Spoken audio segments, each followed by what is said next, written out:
This is the Orion Blaster's Lynx version 2. It is a pump action slam fire enabled bullpup springer, which you could tell here, you know, there's a big spring plunger tube, yada yada yada. The way that this thing works is basically a turnaround system in which when you pump it back, rather than compressing the spring and leaving it here, the entire mechanism moves on back. So basically, not only did it do that, but it also chambered the dart just now. That dart gets sealed with a cap or a turnaround system behind it. So when you pull the trigger, that cap slash turnaround actually redirects the air backwards, up the blaster, through some vent holes in order to get behind the dart and shove it out of the barrel up here. So it is honestly a very air efficient system. And because of that ability, the big old plunger tube back here, which I believe is Talon Claw sized, and of course the variety of both K style and long shot style springs that you can use, you can net some really nice power. Yeah, quite some pop. Right now I run mines with the Kiriaka Adonai's Fade barrel, the Fan Pentavictus Scar, and a 788 spring. There will be Chrony results in a bit showing you any other spring options, though the barrel and the Scar will remain the same because these are just my two personal preferences. So let's talk about pricing because this thing ain't cheap. Post-processing me will show you all the images of the upgraded parts and the total price tag in the end, but right now what I have is both the base blaster, the Pyrangle grip by Captain Slug, the Scar, and some aftermarket, you know, cosmetic additions made by Ender Saves the Day. All of these were printed and assembled and shipped to me by Silver Fox Industries because I paid them to. I know a guy who works there. Thanks Cyber Warrior for hooking me up because this thing is amazing. So yeah, the Lynx itself runs for around $150 to $170 depending on what options you choose. But the bonus add-ons, whether it's a foregrip, a Scar, or these Ender Save the Day parts, which include this thumbhole stock and this cheek rest, also add on a bit to the cost. So rest assured, you know, have a bit of a deep pocket on you at the ready if you do want to get yourself a Lynx. Granted, there will be links down below telling you where to get prints or hardware if you either want to print your own or if you have a hardware kit of your own and you want to build the Lynx with said kit. Right. The first spring is the Adventure Force Liberator spring. This is lowest power, mainly for HPZ or sub 150s.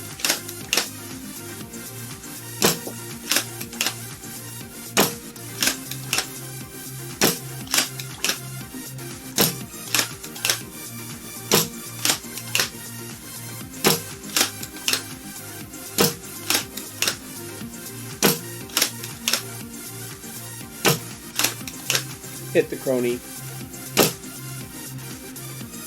More so 160 and under to 130.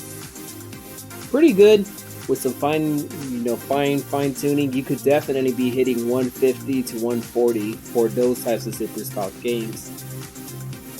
Alright. Now we have the 788 spring. This is what I mainly run for games that have upwards of a 200 FPS cap.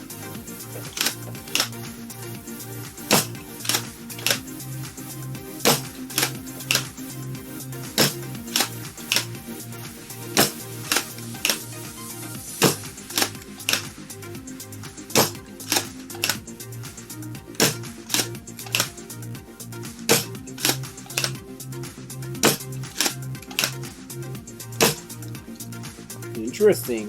Hitting more around the 160s to the 180s this time. Granted though, maybe the internals could use a bit of cleaning up, but for now, 160 to 180 ain't that bad.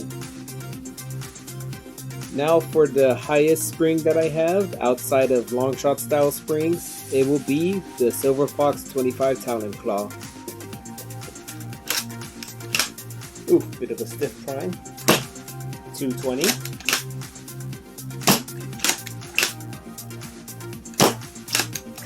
Ooh, a 240.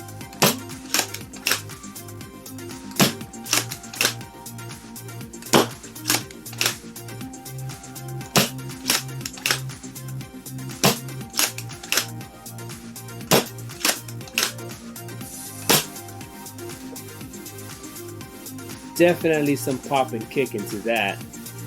However though, I can tell that the seal has worn down on my Lynx over time, as numbers that I was hitting before are now different than the numbers that I'm getting now. So, hot swap maintenance on your Lynx. Even with the scar barrel on here, you're still able to mind the cable, go with a toolless maintenance on whether it's clearing out a jam from the barrel or hot swapping a spring or a mix of both. Out comes this pin, and with that comes out your front assembly. And then from here, let me just put this pin out here. You can literally lift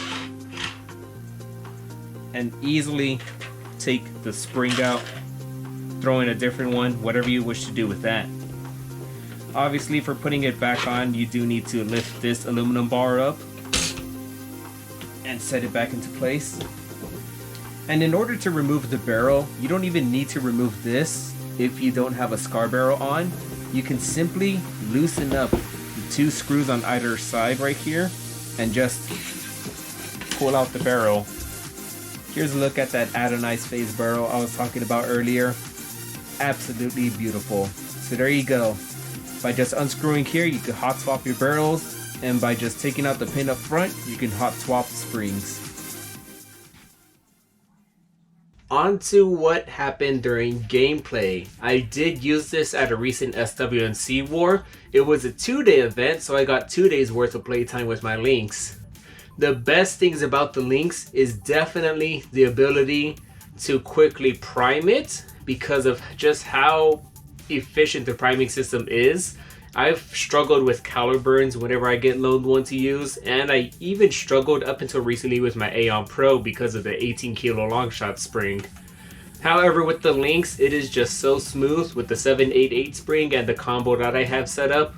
I was hitting near 200 FPS every now and then, but even then, like my Aeon Pro would struggle, or I would struggle to prime my Aeon Pro for a full match, whereas with the Lynx, it is just that easy to do. The sight profile and the size of this guy helped out a lot as well. Whenever I'd hide behind cover and take some shots, I didn't have a very long barrel like I would for my skewer or my Aeon Pro sticking out from the front as I take aim. Rather, I could literally keep myself just all compact and compressed behind cover and just lean over a bit to get that nice shot out. Granted though, that's it on the gameplay perspective. The accuracy as well is amazing, and obviously the ability to have all this rail for our sights really helped, especially when running a red dot that I could quickly lock onto targets with. The only cons that I had is mainly just my own preference, my own size, you know, and in general an issue that I'm trying to figure out. The first and foremost, the stock being small. I had a difficult time lining up my shots at a long range and pumping for long because just having to chicken wing like this for almost an entire game really does put a strain on your right shoulder and on your elbow. So that's more of a me issue. This blaster was definitely designed for people under 6 feet, so I'm gonna have to buy or print out an extended stock at some point. The second issue was the one where I don't know what happened, but at some point my blaster just started pooping out darts, as in it literally made a fart sound and the darts wouldn't even go past 50 feet. So I'm not sure what happened there. The first time it happened to me, which I believe was on Saturday, and I think at some point on Sunday, I mainly just forgot to tighten down the barrel. But for the rest of the games from time to time, I would just have that issue and I just didn't know why. Bad dart fit, maybe the barrel was getting dry or getting gunked up with foam dust, or the plunger tube, the Katana Claw plunger tube right here would slide out and open up the seal back here. Not really sure there, but that was probably the biggest con, was just every now and then the performance just tanked and you just got massive air loss and, you know, bad FPS to the point that darts wouldn't even leave the barrel. So I'm gonna have to check in with that later on, but as for now, that's probably the biggest con. But beyond that, its range, accuracy, maneuverability, and size really made it worthwhile during some, you know, tight games. Overall though, at the end of the day, the Lynx is well worth everything that people were talking about.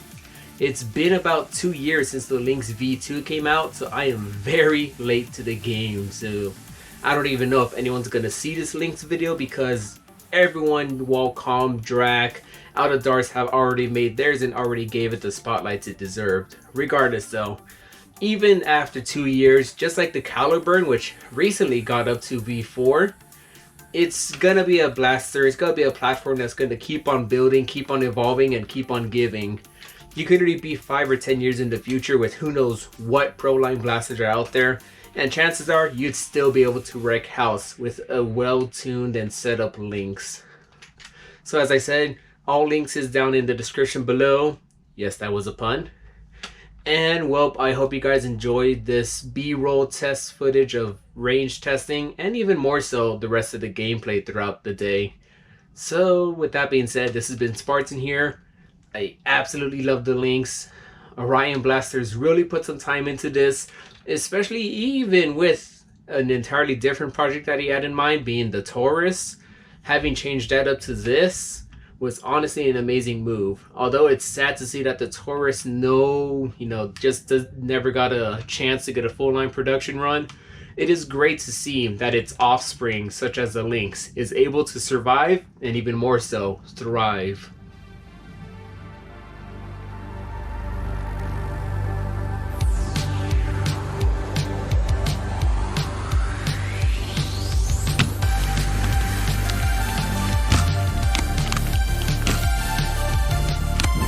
You're welcome.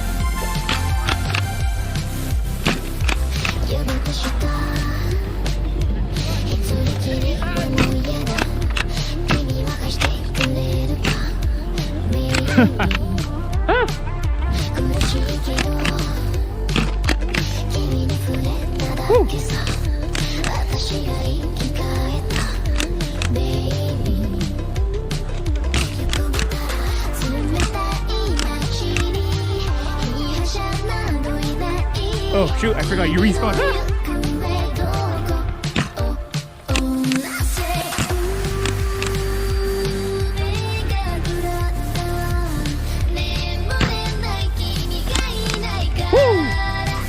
Oh!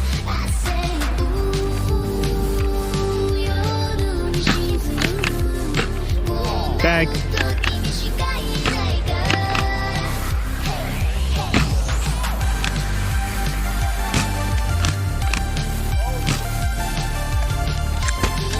Whoa!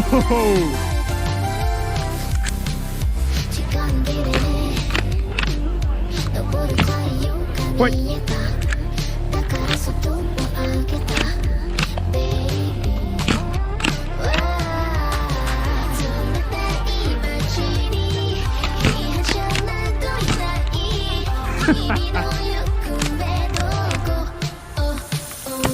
What?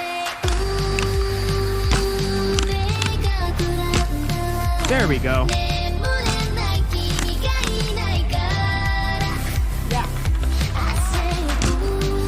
Join our mom. Your mom? Got it. Let's go do it for mom.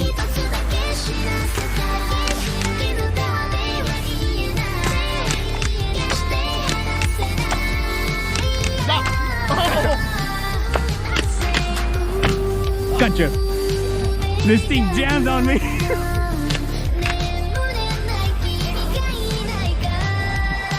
Not really. Oh gosh. Dang it. Woo.